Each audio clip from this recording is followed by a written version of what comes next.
Stephen Hawking గురించి. నా పేరు కె.బి. గోపాలం. నాకు మనిషి తెలివి పట్ల అంతులేని నమ్మకం ఉంది. తెలివి ఉండి కూడా వాడని వారి పట్ల అంతగానూ అసహనం కనబరుస్తాను. అది నా బలహీనత. తెలివిని వాడుకుని మన గురించి, ప్రపంచం గురించి తెలియజెప్పిన వారంతా నాకు గురువులు. సైన్స్ నాకు వేదం. వేదం అంటే తెలివిడి అని అర్థం. విజ్ఞాన శాస్త్రంలో మరీ లోతైన అంశాలను గురించి అవగాహన కలిగించిన వారు మరీ గొప్ప గురువులు.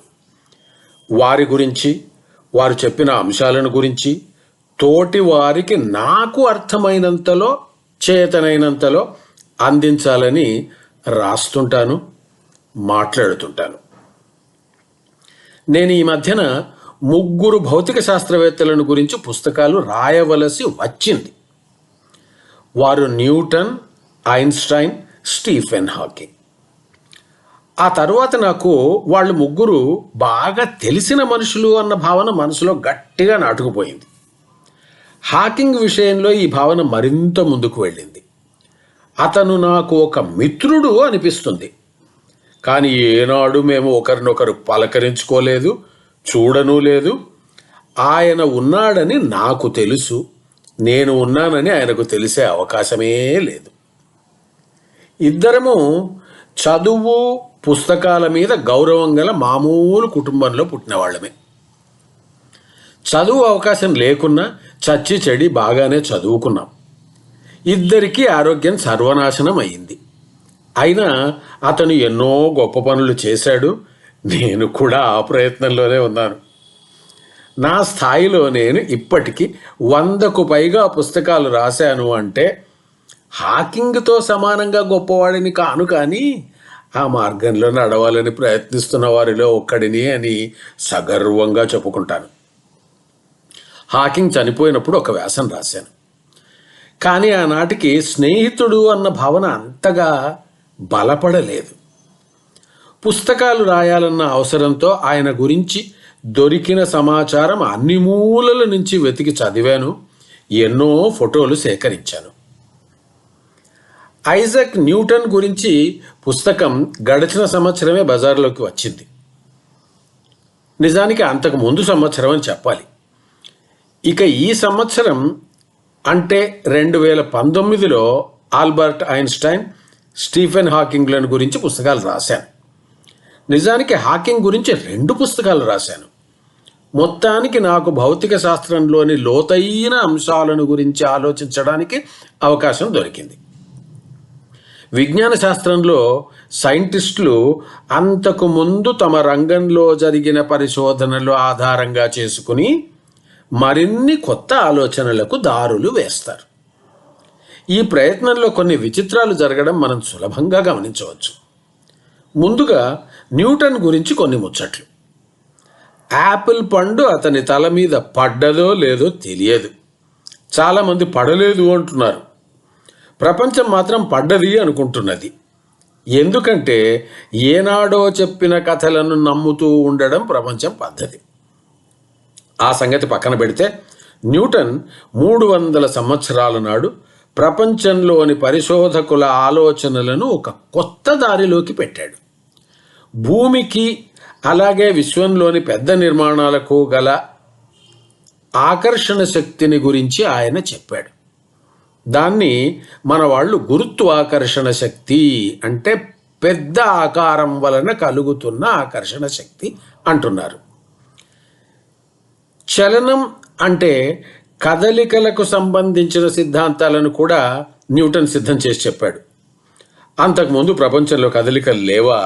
ఉన్నాయి, కానీ వాటి పద్ధతి గురించి ఎవరూ నిర్వచించలేదు. మొత్తానికి దానితో భౌతిక శాస్త్ర ప్రపంచమే కాక మామూలు ప్రపంచంలో కూడా ప్రపంచం గురించిన అవగాహన విషయంలో గొప్ప విప్లవాత్మకమైన మార్పులు మొదలయ్యాయి. ఇక ఒక 100 సంవత్సరాల క్రితం ఆల్బర్ట్ ఐన్స్టైన్ అనే మరో పరిశోధకుడు వచ్చాడు. న్యూటన్ చెప్పిన దాంట్లో పొరపాట్లున్నాయి అన్నాడు. న్యూటన్ స్థల కాలాలను ఒక పద్ధతిలో ఒక రకమైన దృష్టితో అర్థం చేసుకున్నాడు. ఐన్స్టైన్ మాత్రం కాలం విషయంగా కొత్త ఆలోచనలను ముందుకు తీసుకువచ్చాడు. కాలం అన్నది కొన్ని అంశాల మీద ఆధారపడి ఉంటుంది అన్నాడు. అది తనంతకు తాను ముందుకు సాగదు అని అర్థం. ఇక స్థలం సంగతి ఏమిటి? మనకు స్థలం అంటే ఇళ్ల స్థలాలు గుర్తుకు వస్తాయి. మన మానసిక పరిస్థితి అంతవరకే ఉన్నది. అయితే విశ్వం మొత్తంలోనూ ఉన్న ప్రదేశాన్ని స్థలం అన్నాడు ఈ పరిశోధకుడు. అతనే కాదు, అందరూ అలాగే అన్నారు. అది వంగి ఉన్నది అన్నాడు ఐన్స్టైన్. ఈ విషయం మన ఆలోచనకు కూడా రాదు. భౌతిక శాస్త్రవేత్తలు దీని గురించి బుర్రలు బద్దలు కొట్టుకున్నారు. మనం సమాంతరం అంటున్న గీతలు ఈ వంపు కారణంగా ఎక్కడో ఒక చోట ఒకదాని మీదుగా మరొకటి వెళ్ళిపోతాయి అన్నాడు అతను. రైలు పట్టాలు మనకు తెలిసి కలవవు, కానీ అతను ఎక్కడో ఒక చోట కలుస్తాయి అన్నాడు. గ్రహాలు సూర్యుని చుట్టూ తిరుగుతున్నాయి అంటే అందులో ఏదో అద్భుతం ఉంది అని చాలామంది అనుకున్నారు. స్థలం వంగి ఉన్నందుకే గ్రహాలు అలా తిరుగుతున్నాయి అని ఐన్స్టైన్ చెప్పాడు. జాన్ వీలర్ అనే మరొక పరిశోధకుడు ఈ సంగతిని మరింత సులభంగా చెప్పాడు. విశ్వంలోని పదార్థం స్థలం వంపు తిరిగే రీతిని నిర్ణయిస్తుంది, అయితే స్థలం ఆ పదార్థం కదిలే తీరును నిర్ణయిస్తుంది అన్నాడు ఆయన. భౌతిక శాస్త్రం ముందే మామూలుగా అర్థం కాదు. అది జంతువులు, చెట్లు, రసాయనాలులాగా కళ్లకు కనిపించే విషయం కాదు. అది కేవలం ఆలోచించి అర్థం చేసుకోవలసిన సంగతులు. అందులో ఏది కళ్ళ ముందు కనిపించదు. వాళ్ళు చెబుతున్న విషయానికి సంబంధించిన అనుభవాలు మాత్రమే కనిపిస్తాయి. వాటిని ఊహించగలగాలి. విశ్వంలోని స్థలం చదునుగా లేదు అంటే ఎట్లా ఊహించాలి? చెప్పడం నాకు కూడా చేతకాకుండా ఉంది. ఇటువంటి విషయాలను బడిలో కూడా ఎప్పుడూ చెప్పరు. ఇక్కడికి కావలసినంత తికమక తయారైంది కదూ. ఇక స్టీఫెన్ హాకింగ్ అనే మరొక పెద్ద మనిషి వచ్చాడు. అతను నిజానికి మరేదో చేయాలి పరిశోధన అనుకుని విశ్వం పుట్టుక గురించి పరిశోధించవలసిన పరిస్థితిలోకి ఇరుక్కున్నాడు.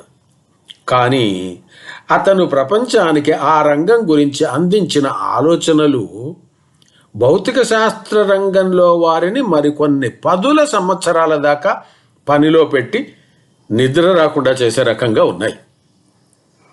ప్రతి సంవత్సరం డిసెంబర్ మాసంలో హైదరాబాదులో పుస్తకాల సంత, బుక్ ఫేర్ జరుగుతుంది. మామూలుగా నేను అక్కడికి వెళ్ళాను. సెకండ్ హ్యాండ్ పుస్తకాలు అమ్మే అంగళ్ళు అందులో చాలా ఉంటాయి. అమ్ముడు పోని పుస్తకాలను చవకగా అమ్మే అంగళ్ళు కూడా ఉంటాయి. అటువంటి అంగళ్ళలో స్టీఫెన్ హాకింగ్ తన కూతురు లూసీతో కలిసి రాసిన 5 నవలలు నా కళ్ళబడ్డాయి. వాటిని 100కు 1 ప్రకారం అమ్మేస్తున్నారు. అంతకంటే అన్యాయం మరొకటి లేదు అనుకుని 5 పుస్తకాలను కొని తెచ్చుకున్నాను. చెప్పక తప్పదు, వాటిలో మొదటి పుస్తకాన్ని నేను చాలా కాలం క్రితమే, సంవత్సరాల క్రితమే హాకింగ్ బతికి ఉండగానే తెలుగులోకి రాశాను. అది అచ్చయింది, అమ్ముడవుతున్నది అన్న సంగతి ఇక్కడ చెబితే అప్రస్తుతం కాదేమో. ఈలోగా స్టీఫెన్ పుట్టినరోజు వచ్చింది అని ఒక మిత్రుడు నన్ను హెచ్చరించాడు.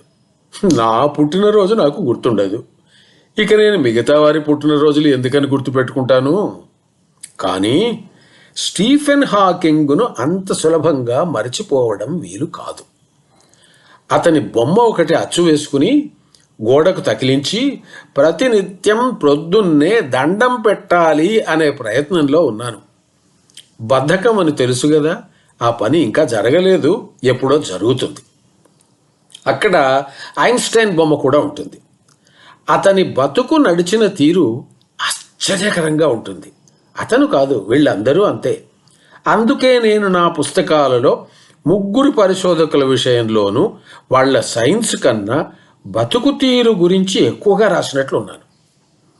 గొప్పవారు కావాలంటే వాళ్ళ బతుకులు అవేవో మరొక మార్గంలో ఉంటాయి అన్న భావన నుంచి అందరూ బయటపడాలి అన్నది నా బాధ. ఈ 3 పరిశోధకులు విచిత్రమైన జీవితాలను గడిపారు. కానీ ఎవరికీ వీలు కాని సైన్సును, విశ్వం గురించిన అవగాహనను పరిశోధకులకు, ప్రజలకు అందించి వెళ్ళిపోయారు. ఆ సంగతి అర్థం చేసుకోవడానికి మనం వాళ్లతో సమానంగా ఎత్తుకు ఎదగవలసి వస్తుంది.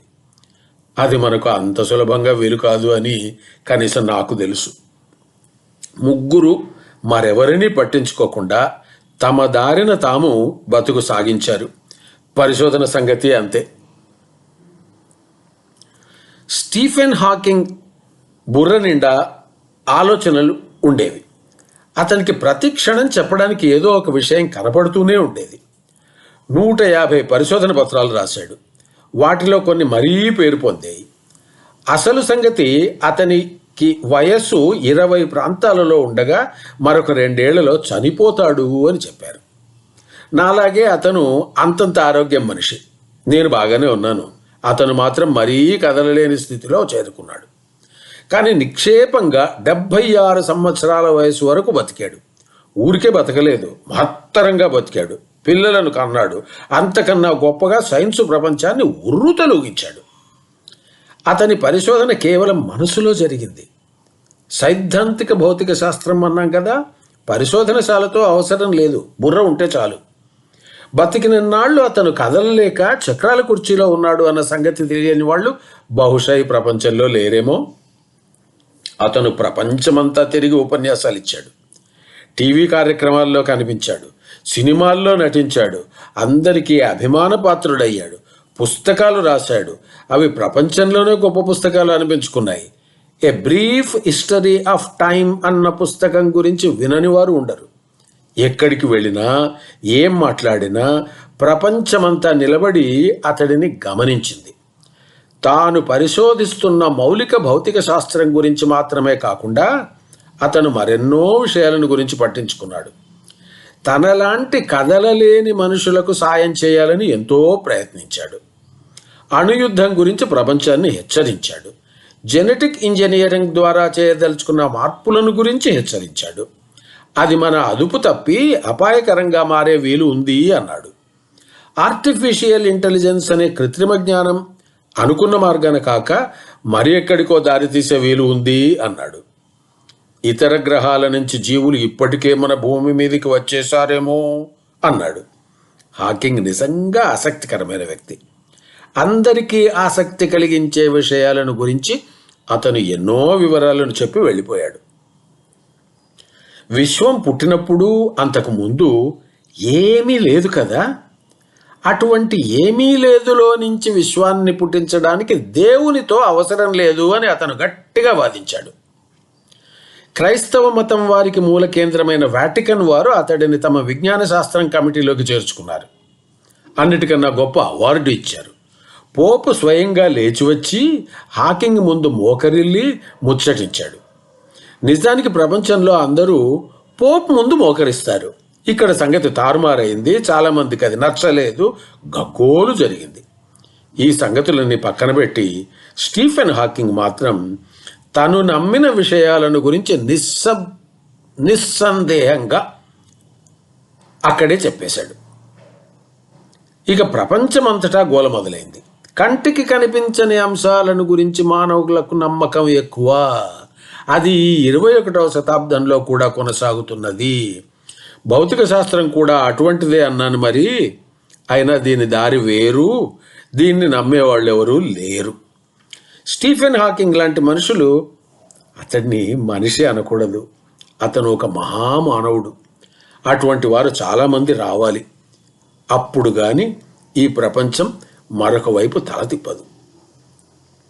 కొంతమంది తాము చేసిన ఏదో 1-2 పనుల వల్ల గొప్ప పేరు సంపాదించుకుంటారు. మరికొంతమంది చాలా గొప్ప విషయాలు అందించినప్పటికీ వాటికన్నా వాళ్ళ వ్యక్తిత్వమే ఎక్కువగా ప్రచారంలోకి వస్తుంది. అటువంటి వారిలో హాకింగ్ గురించి మొట్టమొదట చెప్పుకోవాలి. సమకాలీన ప్రపంచంలో అతనికి మించిన శాస్త్రజ్ఞుడు లేడు అని అన్నారు. కానీ అతను చేసిన భౌతిక శాస్త్రం మాత్రం ఎవ్వరికీ అర్థం కాలేదు. ఫిజిక్స్ రంగంలో వాళ్లే అతను చూపిన మార్గం మీద నడిచే ప్రయత్నంలో బుర్రలు బద్దలు కొట్టుకుంటున్నారు అని ఇదివరకే అన్నాను. గురుత్వాకర్షణ గురించి న్యూటన్ చెప్పిన అంశాలను ఐన్స్టైన్ కాదన్నాడు. ఆయన చెప్పిన పద్ధతి ప్రకారం ఒక పెద్ద నక్షత్రం తన గురుత్వాకర్షణ శక్తికి తానే గురై కుంచుకుపోతుంది. అటువంటి అవకాశం ఉంది. మరి అక్కడ ఆలోచనకు అందని సాంద్రతతో ఒక నిర్మాణం తయారవుతుంది. దాన్ని సింగులారిటీ అన్నారు. అందులో నుంచి కనీసం కాంతి కూడా బయటకు రాదు. ఇటువంటి నిర్మాణాలు విశ్వంలో అంతటా విస్తరించి ఉన్నాయి అన్న సంగతిని చాలా కాలం ఎవరూ పట్టించుకోలేదు. 50 దశకం తర్వాత వాటి మీదకి దృష్టి మళ్ళింది. వాటికి చిత్రంగా బ్లాక్ హోల్స్ అని పేరు పెట్టారు. హాకింగ్ వీటి విషయంగా కొత్త మార్గాన్ని చూపించాడు. పాత అవగాహనలు పనికిరావు అన్నాడు. బ్లాక్ హోల్స్ గురించి స్టీఫెన్ హాకింగ్ చేసిన పరిశీలన, ప్రతిపాదనలు ప్రపంచాన్ని కొత్త దారిలోకి తిప్పాయి. స్టీఫెన్ మామూలు మనిషి కాదని ఎన్నిసార్లు చెప్పినా తక్కువ కాదు.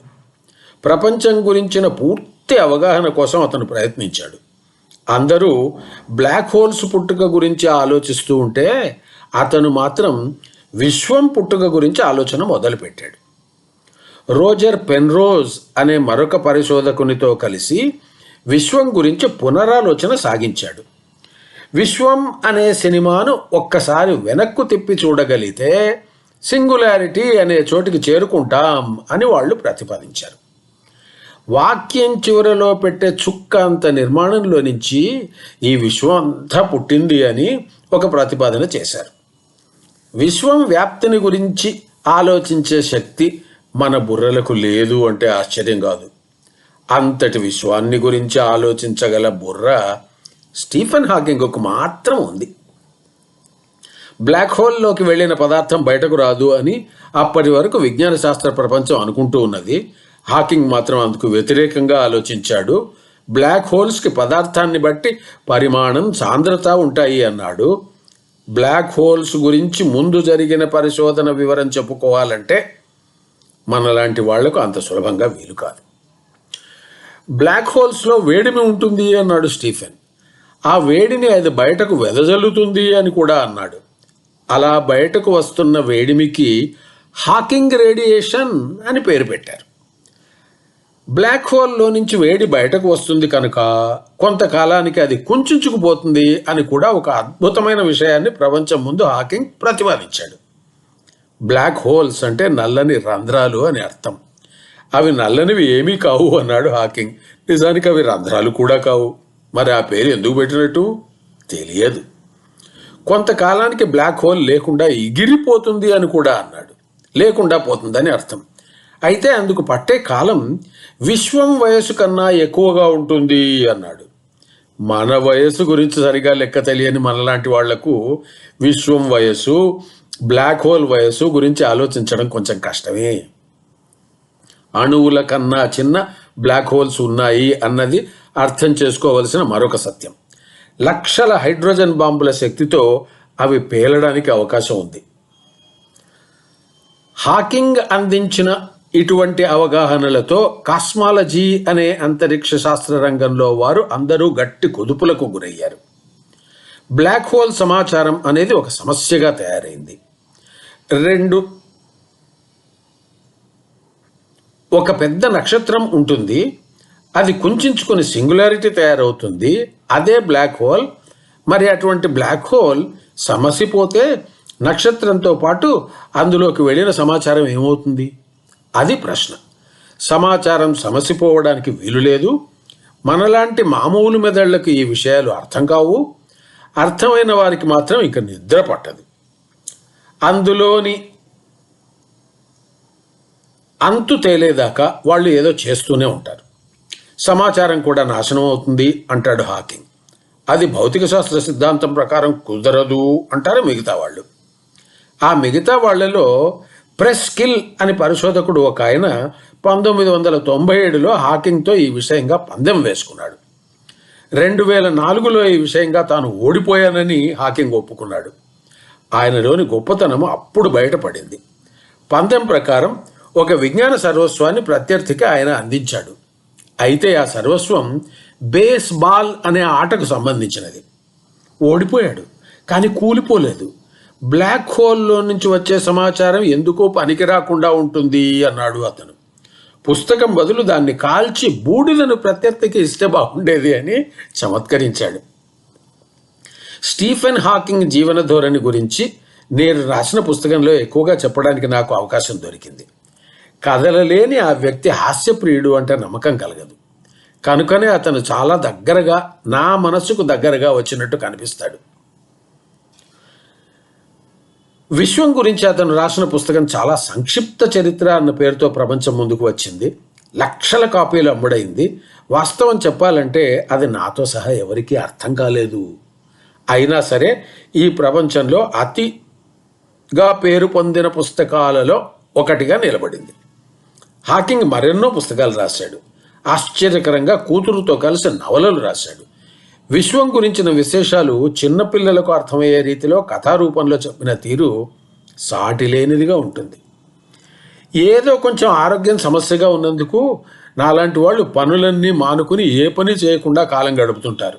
నేను అంతే. కాలు చెయ్యి కదిలించడానికి వీలు కాని స్టీఫెన్ మాత్రం ప్రతి అవకాశాన్ని అందిపుచ్చుకున్నాడు. న్యూటన్, ఐన్స్టైన్ ప్రపంచాన్ని బాగా ప్రభావితం చేశారు. అయితే అది గతానికి సంబంధించిన విషయం మాత్రమే. స్టీఫెన్ హాకింగ్ ప్రభావం మాత్రం రానున్న కాలానికి సంబంధించినది. అతని ఆలోచన ధోరణి, అందించిన పరిశోధనాంశాలు ముందు ముందు చాలా కాలం వరకు ఈ ప్రపంచాన్ని నడిపిస్తాయి అన్నట్టు ఎంత చెప్పినా తరగదు. మనుషులు చాలామంది పుడతారు. పుట్టుక ఎందుకో తెలియకుండానే వెళ్ళిపోతారు. కొంతమంది మాత్రం తమ అడుగుజాడలను ప్రపంచంలో స్థిరంగా వదిలిపోతారు. అటువంటి వారిని అనుక్షణం ఆదర్శంగా భావించడం మన కర్తవ్యం. అంతకంటే ఎక్కువ మనం ఏమీ చెయ్యలేము. చేతులెత్తి నమస్కరించడం తప్ప. ఇక ఉంటాను.